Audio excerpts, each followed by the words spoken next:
Hello everyone, and welcome back to the Brightworks in another match of Beyond All Reason, where today we're dropping into a game that was played here on Cells, a map that I feel like is a bit oddly named. I don't know. I was taking a look at this map just before the replay started, and it sort of feels... I mean, I guess so. I guess from like a very high perspective, you kind of squint your eyes and maybe turn your head to the left a little bit. I guess I could see that this is made up of cells. But anyway, here today, spawning as our blue team Cortex commander, going to be going by the name of OnClick. OnClick at 31.88 open skill, going to be showing us what they've got going for that Cortex play style here. I'm not super familiar with the way that the meta shakes out on this map, but I can tell you right now, with all these hills all over the place, bots are going to have a definite advantage on top of those.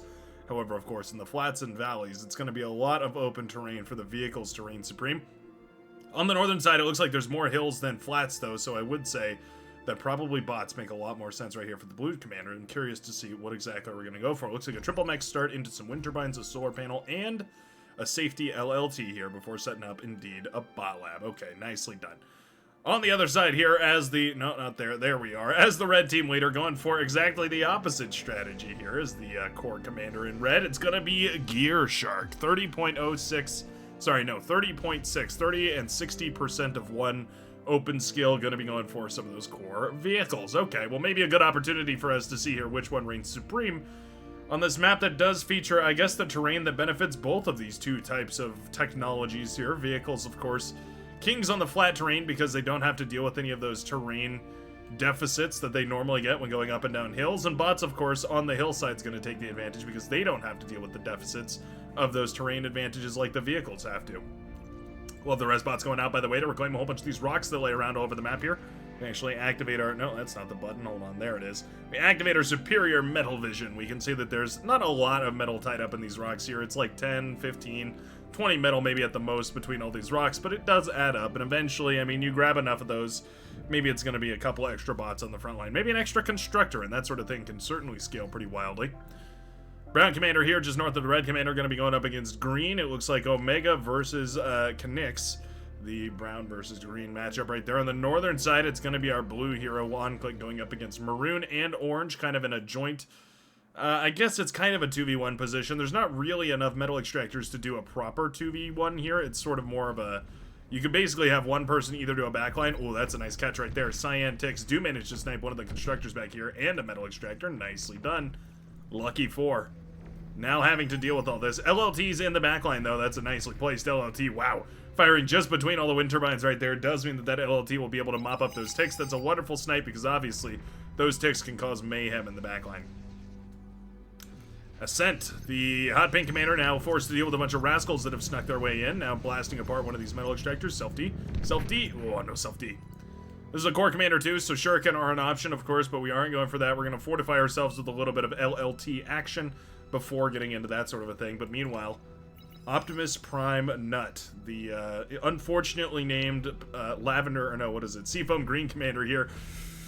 We'll go ahead and send these rascals further into the depths of the backline of the red team.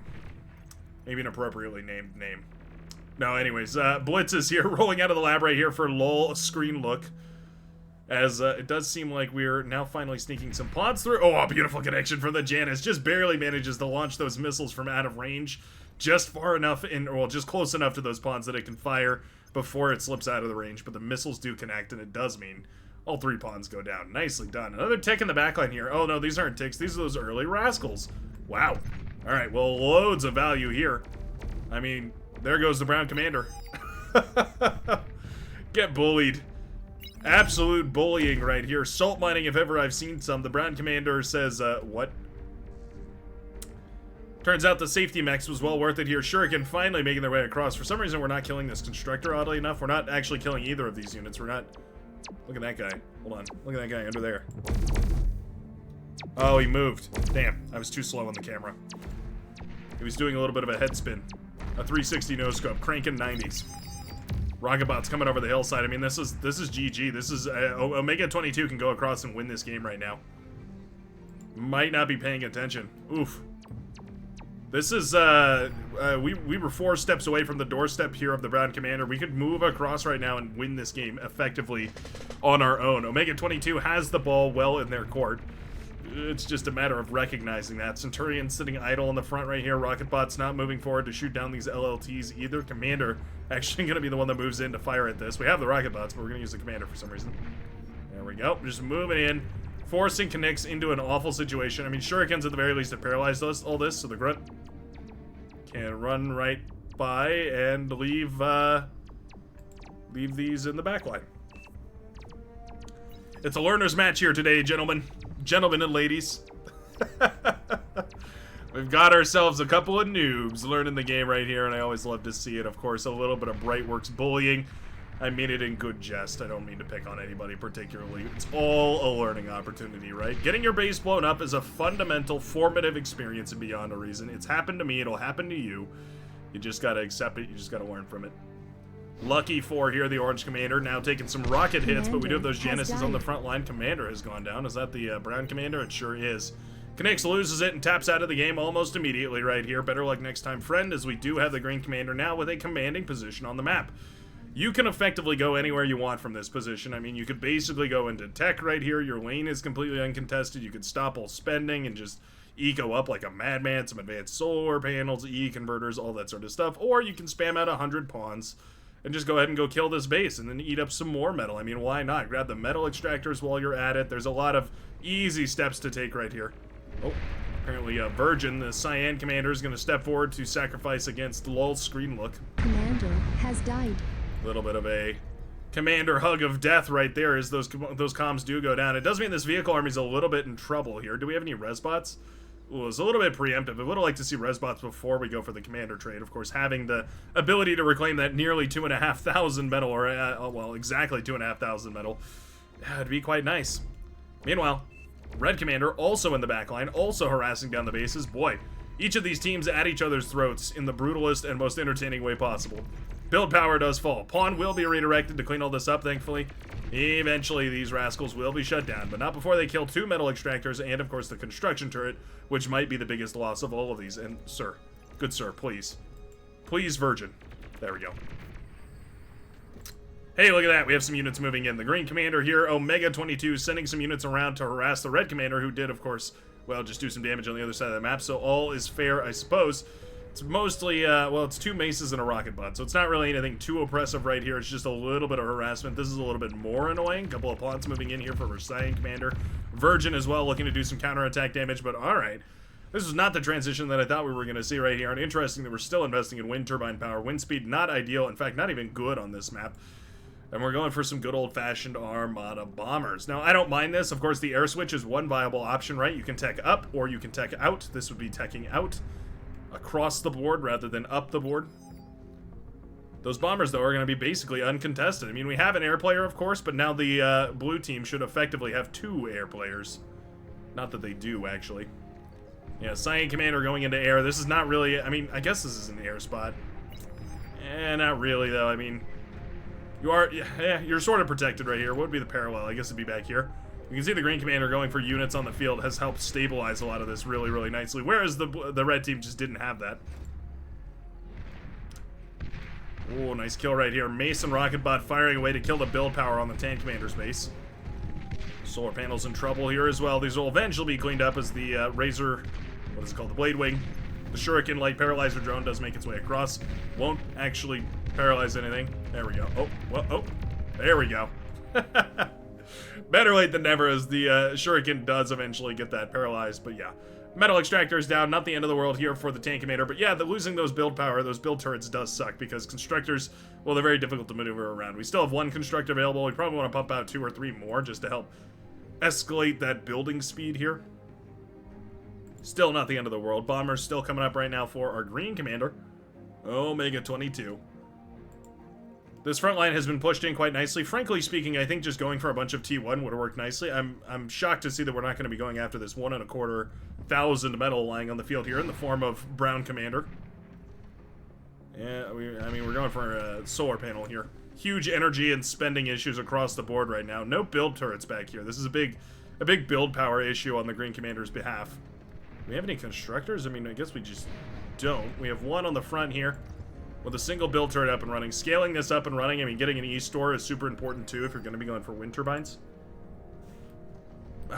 it burns to see this metal lying on the field right here. This is such a waste. I mean, this is your T2 lab, right? That's effectively your T2 lab in this sort of a situation. Looks like the metal was reclaimed out of these corpses at the very least, so that's quite nice. Blue commander going up against the orange as well, by the way. Lucky for just brawling with all these units here. This is such a porcupine-y composition because it can't really aggress super fast. But if you push into it, then the rockets will connect. Oh, those Janus missiles just hurt so bad. What you effectively need here is 40 grunts, and you need to select them like this and drag a big circle, wide open circle like this. And then once they're spread out, then you just micro them forward in another big wide open circle. What it'll do is it'll spread out those Janus shots, waste all of them. Most of the grunts will survive, and they'll swarm all the rest of this stuff. Then you move in with your heavy hitters, and then behind those you move in with res spots. If you can do all that, then you'll end up in a great spot. Bombers have finally made their way across the map here. It looks like the tank commander is under assault as those solar panels come under fire. Bombers now switching targets. Can we kill the solar panels first? Nope. Wind turbine's going down right here for the red commander. Sam turret does come up in time to start shooting away at those bombers, but they've already done their job. They've killed what they needed to. Fighters are pulled finally, and the bombers are headed back in against the base here of the tank commander. Bombs away once more here, and solar panels will finally go down. That's 3 advanced solar panels so far. And it looks like that's where we're going to leave it. Wind turbines and E-converters. Ooh, it's a juicy connection here. Oh, wait. We forgot to drop the bombs. The big red button, and we forgot to press it. Okay, well, it was a juicy target. Of course, these wind turbines are way too close together. If they're this close like this, they're going to chain react. What you have to do is select your wind turbines and then hold, you would hold shift and then you would hold alt in order to make it a square, and then you press Z is Z, or the X key to space them out, Z to space them out, X to decrease the spacing. If you space them out by 1, they won't chain react. That's why this is a very volatile wind economy right here. Most of this would chain react, and just a single bomber could basically kill the pink commander's economy right now. T2 lab up and running here for the yellow commander, though. We do have those advanced solar panels, wind turbines, all that good stuff. We have AMEXs coming up as well, and we're slowly but surely increasing that economy. We have Centurions, meanwhile, in the backline here, anti-air in the form of shurikens, or anti-ground, rather, in the form of shurikens. Doing the very most to try and clean up the Centurion as much as they can. Fighters are sent across to clear the shuriken out, though, and it does mean the Centurion are once again free to blast. Pew, pew, pew, pew, pew. Their little laser blasters are so cute. I mean, these things are spicy meatballs, if ever there was one. Certainly. Commander has died. Dead commander over here. It looks like it's our lavender hero who does fall here to the riot tanks that are just slowly creeping their way across. These are a difficult one to fight, certainly. The counter to this out of the bot lab, of course, would be the rocket bots. Kiting backwards with the rocket bots is really the only way to effectively deal with these, but you need a lot of space. And this map isn't really as big as I feel like it looks like. Oh, look at that. How cheeky. A capture command. Oh, we're going to accidentally kill it. Oh, no. It's one of those changes I would love to see in this game. Is just if you're capturing something, your units would ignore it. I don't even know if it's possible with the way that the engine works and all that sort of nonsense, but if possible, would be pretty epic, I would say. Centurion, ooh, maybe getting the kill on the gunslinger. Nicely done. Centurion getting a kill on a gunslinger is a huge trade. That's a massive positive trade right there. The gunslinger has nearly infinite potential. The Centurion kind of falls off as you get into that T1, T2 mid-game. Help. We have no build power back here. How are we going to defend ourselves? Okay, Centurion coming in. It's, I mean, okay, well, the base, what was the base of the green commander is now fallen. The humble riot tank doing the very best. Meanwhile, the orange base on the northern side has also crumbled right here. The blue army moving in, but really more so it's the Seafoam green commander who's actually taking charge right here. Optimus Prime Nut. Medium tanks, of course, always getting some serious value. Finding the base over here of the hot pink commander, and more importantly than that, doing a bunch of scouting so that we can send in these pyromaniacs here, the fiends. Looks like a bunch of sprinters will jump on top of the riot tanks here, which have been queued to self-destruct, leaving behind as little wreckage as possible. Those sprinters, quite good. They're efficient for their metal cost against T1. Pretty much awful against basically anything else, though. Their game commander with some legitimate build power issues. Sprinters now moving in. Happy to destroy the green base. Once the leader of the game, and Commander now has died. Reduced to carbonized, atomized ruin. There they go. Sprinters sweeping across the field right here, about to meet the blue army on the northern side as the Fiends do run in to try and do a little bit of work. You have to be careful, right? I mean, the Fiends are quite a bit faster than these other units. They're effectively meant as the blast shield here to keep the Sheldon safe. Commander has died. You're too aggressive with them, though. It's easy to run them past the Sheldon you need to protect, and then suddenly enemy units are actually on top of your softer core. We have Czar coming up in the backline here for the purple commander, who's just scaling the eco off these advanced solar panels. Meanwhile, loads and loads of these sprinters are headed into the backline. Super energy crisis here for the blue commander. Not enough energy. We needed a fusion reactor or something like that. Instead, we've got wind turbines and 9 wind speed. Not ideal. And all of a sudden, sprinters have now entered the backline of the blue commander. This game has been all over the place. Okay, red team pulling ahead as far as the metal extraction or metal production advantage goes. The blue team still reigning with the energy production advantage. Do we have any fusion reactors? I don't see any. Yeah, must just be all solar panels. Solar panels and wind turbines. T2 Tiger tank with this beautiful new model, by the way. Look at that thing. Oh, that's cool. It looks a little bit different. So they modified it to have sort of a head, very similar to a lot of the other Cortex units. It's got kind of the face on the front of it, and these 2 twin barrels that reciprocate in their slot. Very, very neat to see, of course. I'm a big fan of the Cortex reworks that have been underway. I'm sure Armada will be due for some changes eventually too, but a lot of it is just visual stuff, but it really does convey that Cortex armored supremacy a lot. Better than some of the other stuff did, at least. Not that Tigers didn't look menacing before, but now they especially convey that idea. So the superpower of the Sprinter is, of course, that it sprints. It's quite fast, and so it does mean that these medium tanks can't actually target them super well when they're moving.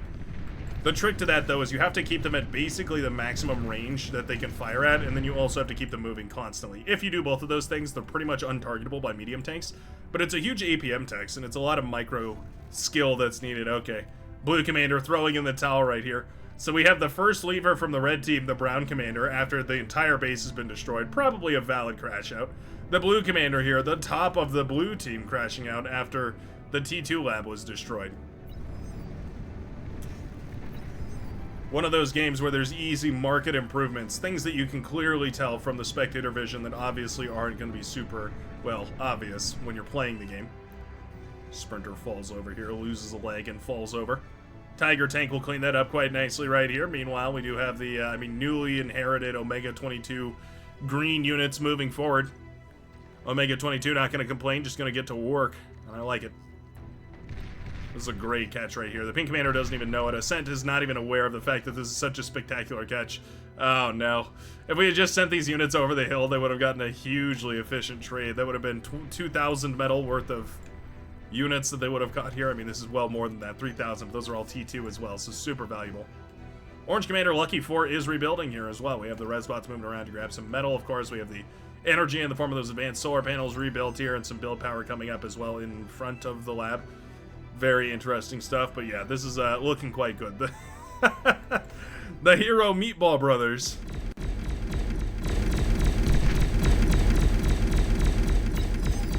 That's what these guys are. The Meatball Brothers and the Goblin Gang, they will all group up right here in order to go wreak havoc, I suppose. Oh, time for pinging. Bit Heavy has decided that our ears are not valuable anymore. Decides to ping our ears off here with a couple of thugs in the backline. Sprinters, of course, should make relatively short work of these here as they move into the backline, and I don't think this will do all too much damage. All things said and done, the welder's going to be quite nice for bursting these down. Was it really worth 30 pings? Maybe. Has Virgin been paying attention this game? It's hard to say. Love the Centurions in the backline, though. I mean, yeah. Getting some serious value. Wouldn't mind seeing them spread out a little bit more. Wouldn't mind seeing them continue moving and doing a little bit more damage. But all said and done, I mean, 1-to-1, everything added up here. 2 dead Janus and a Blitz. Not to mention, of course, a bunch of damage here to the yellow base. Not sure why we didn't just finish this one off here, but yeah, going around and doing a little bit of scouting, not a bad idea. I feel like this game has been in the blue team's hands for the entire match here until the last couple of minutes, where all of a sudden things have kind of flipped around. T2 metal extractors are building at a rapid pace right now, as we do have, well, most of the T2 for yellow already up and running. We have T2 up and running here for the pink commander as well, and as those come online, it's going to be a huge boost to the metal. Blue team does still have map control, but a lot of it is unmetal extracted. You can see 3, 6, 7 metal extractors, 8 metal extractors unclaimed, 9, 10, 11, 12, 13, 14. We've got dozens of metal extractors all over the place here. Maybe about exactly a dozen metal extractors, all unclaimed. Oh, here's these Czars. Boom, boom, boom. 3 big booms as the Czars fire away. Oh, T2 army, all that metal worth of T1 army has been destroyed. Yikes. Okay, well. Any hope of the pink commander taking an efficient trade just went away in 3 big booms. The Boom Brothers. A lot of brothers this game, it would seem. Triples, in this case. Czars are nigh unkillable by this T1 chaff. I mean, there's not a lot they can do. The superpower of the Czar is that it's big and heavy and hard to kill. And it hits like a 3,000-ton truck.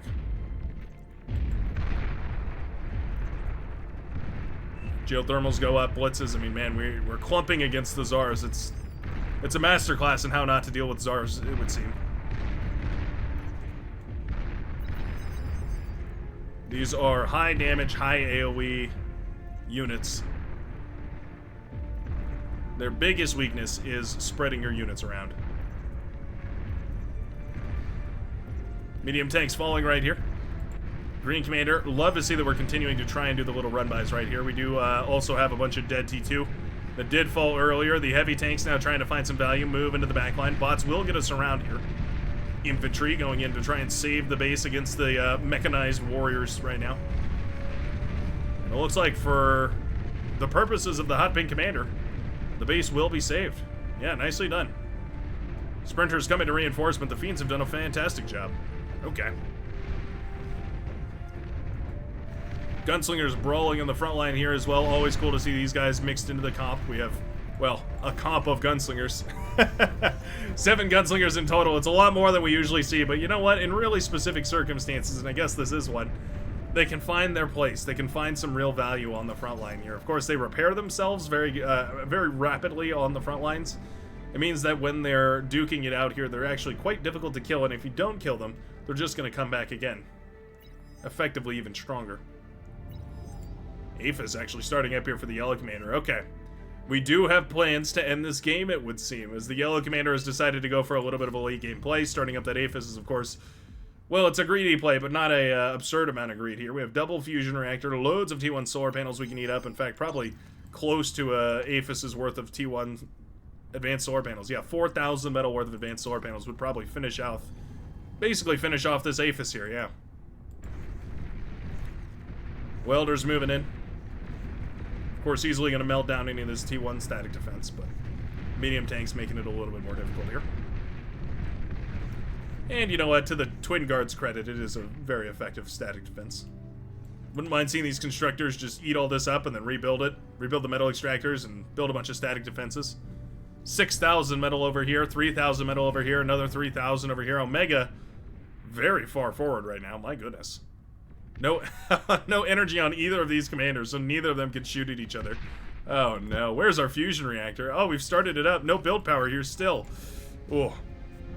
Maybe Omega 22 doesn't know about construction turrets. No, because we had one for the air lab, didn't we?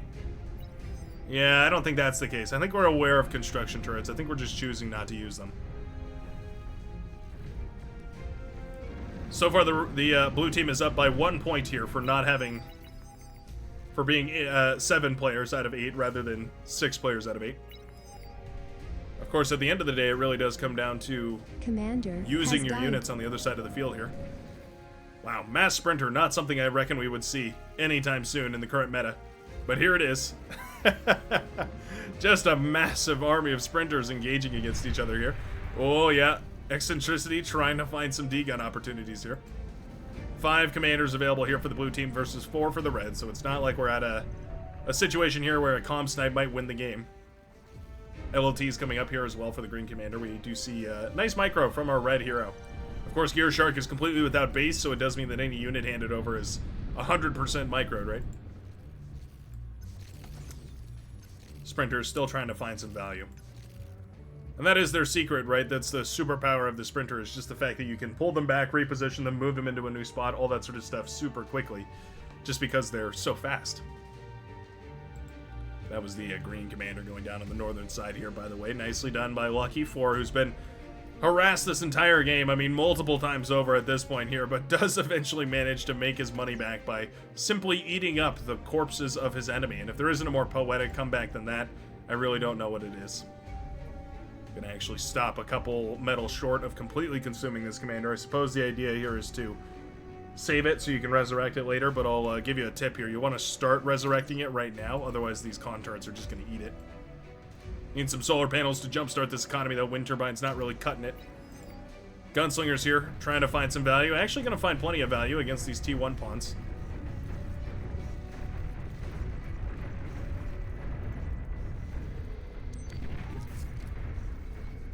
They're very... Gunslingers are a strange unit. They're not one we see massed all the time. But if you put them up against T1, they're gonna do wonderful things for you. Sheldon Ball here firing into the distance. Gauntlet completely useless as usual. 1,200 metal down the drain. In fact, what is that? 1,500, no, 2,500 metal down the drain for Bit Heavy, as we did in fact have two of them. Sheldon here, I mean, not being much more useful than the Gauntlet is, frankly speaking. But why are we targeting this random spot here? I'm not quite sure. Well, I guess that's where all the... This is where all the radar blips were at, yeah. Need a radar bot up there so that we can actually properly see what's going on. Gunslingers doing fantastic work here, though. Super, super annoying, these gunslingers. Sprinters, ooh, it made their way around. Ascent with some D-guns here. Does manage to catch a whole bunch of these here. About half of those sprinters are killed. Still, though, some more of them will make it into the backline. Means that they can cause a whole bunch of havoc. Do we have any build power to reclaim them? A little bit. Very, very little bit. Okay. Ticks will actually be the heroes that end up solving this issue. Ascent with some wonderful D-guns, though. Paying attention is always nice. Couple of sprinters peeled off to go harass this northern base over here. Not bad. Mostly killing solar panels, though. Not the most premium of snipes, but you know, at the very least, it's better than nothing. Gunslinger Ball still looking strong. I gotta give it to the Gunslinger. It wasn't the unit that I was expecting to have as much value as it did this game. The Sprinter, likewise. Not one that we usually see getting a whole bunch of value, but today, finding its place for sure. One hero aggravator making it into the backline. Again, the orange base is under siege. Free to micro units, a little bit preemptive, might sting a little bit there, but yeah, I mean, the orange commander's base has been killed 4 or 5 times now. It's about time to take a step back and enjoy microing some units right here. We do have just a handful of medium tanks. I mean, more than a handful, really.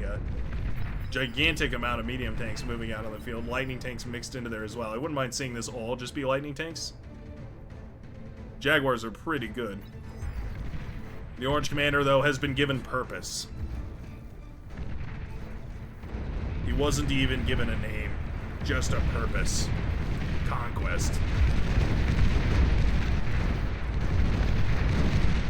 Oh, okay. Alright.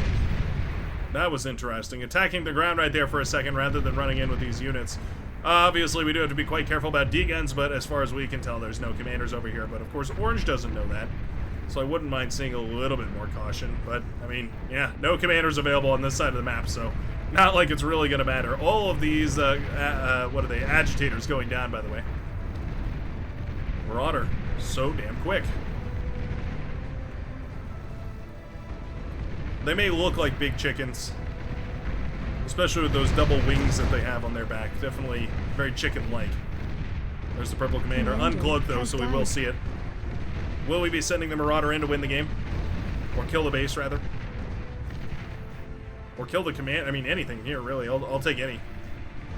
Commander okay, has there we died. go. One calm down, I'm happy. Karganeth should be forfeit here, though. There's more than enough of these Marauder to get a decent surround on this Karganeth. bringing it down quite nicely here as the Marauder do finally make it into the back line. Build power should be the premium target. T2 should be a huge target. The T3 facility, of course, is also a prime target, a premium target. There we go. Okay. Little bit of hesitancy here, kind of clearly not sure how far we should be diving in with these Marauder. Oh, nice splitties right there, though. Yeah, that's great. Splitting up the one Marauder over here so we can go kill this advanced fusion reactor without necessarily all the rest of them dying. Obviously going to take a minute before this does end up going down, but a well-worthy sacrifice. Destroyed. More Marauder heading in on the northern side. Looks like that was the Lavender Commander going down. There goes the purple base here. The T3 lab will fall shortly, and there we are. Red team finally making a little bit of push back. What a match full of quitters here, eh? Love the red team's tenacity, sticking through to the game to the very end. The blue team absolutely throwing in the towel at the slightest inconvenience. Really, really incredibly back and forth right there. For the longest time, a dead even match, but the red team has, of course, secured a giant advantage here by blowing up this southern base and ravaging the midsection now. The green commander is the only form of tech left in the game here. Razorbacks moving out from the red commander, well, for the red commander, for the yellow commander who produced them. This is quite nice. Was it actually the... Oh yeah, it must have been. Ate up the T3 lab and went for some more aphysis.